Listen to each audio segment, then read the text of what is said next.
নামাজ শেষ করে সিদ্দিক আকবর সহ অনেক সাহাবী কেরাম তারা মসজিদে নববীর মধ্যে বসে আছে চুপচাপ।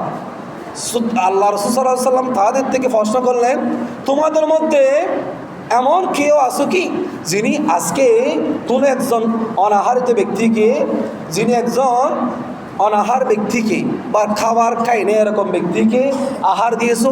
এরকম কেউ কি আছে কি?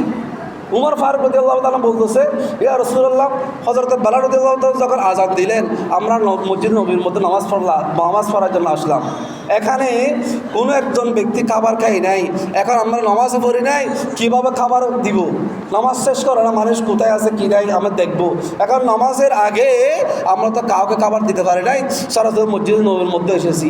তখন সিদ্দিক আকবর হাত ধরে বলতেছে, ইয়া রাসূলুল্লাহ, আমি আসি, আমার ছেলে আব্দুর রহমান ইবনে আওফ তাকে একটা রুটির টুকরা ছিল তার হাতে। তখন মসজিদের নববীর মধ্যে আসার সময় এক ফকির যখন দরজা যখন নড়া দিলেন তখন আমি তাকে ওই রুটির টুকরাটা দিয়ে দিয়েছি, দিয়ে আমি মসজিদ নববীর মধ্যে নামাজ পড়তে এসেছি। একটা আওয়াজ বলো না সুবহানাল্লাহ। রাসূল করিম সাল্লাল্লাহু আলাইহি ওয়াসাল্লাম দ্বিতীয় প্রশ্ন করলেন, তোমাদের মধ্যে এমন কি আছে কি যে আজকে রোজা রেখে এখানে মসজিদের নববীর মধ্যে এসেছো? তখনও উমর রাদিয়াল্লাহু তাআলা বলতেছে, ইয়া রাসূলুল্লাহ, আমরা তো রোজা রাখি নাই, আজানের সাথে সাথে আমরা মসজিদে চলে আসলাম, রোজা রাখতে পারি, রোজা রাখি নাই।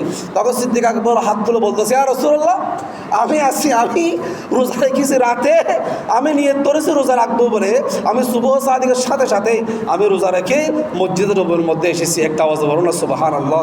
রাসূল করিম সাল্লাল্লাহু আলাইহি ওয়াসাল্লাম দ্বিতীয় প্রশ্ন করলেন, তোমাদের মধ্যে এমন একজন কি আছো কি যিনি অসুস্থ ব্যক্তিকে সেবা করছো?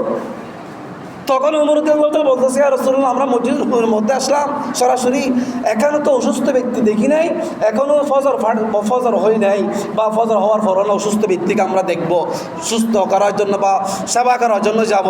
এখন কোথায় যাব আমরা? এখনও তো কোথায় যাই নাই। সিদ্দিক আকবর হাত তুললেন, ইয়া রাসূলুল্লাহ, ইয়া হাবিবাল্লাহ, মসজিদ নববীর মধ্যে আসার সময় এক অসুস্থ ব্যক্তিকে আমি সেবা করে এখানে মসজিদ নববীর মধ্যে এসেছি। সুবহানাল্লাহ বলেন। আবার সিদ্দিক আকবর সহ সাহাবী কেরাম থেকে রাসূল করিম সাল্লাল্লাহু আলাইহি ওয়াসাল্লাম 4 নম্বর প্রশ্ন করলেন, তোমাদের মধ্যে কি এমন একজন ব্যক্তি আছো যিনি একজন ব্যক্তির জানাজা কাফন দাফন সম্পূর্ণ করে মসজিদ নববীর মধ্যে এসেছে? এরকম কি কোনো ব্যক্তি আছো?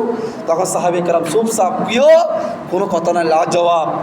তারা বলতেছে, আমরা কীভাবে জানাজা পড়বো? আজানের সাথে সাথে মসজিদ নববীর মধ্যে চলে আসলাম, এখানে জানাজা পড়ার সুযোগ তো পাই নাই, জানাজা পড়লে তো নামাজও পড়বো।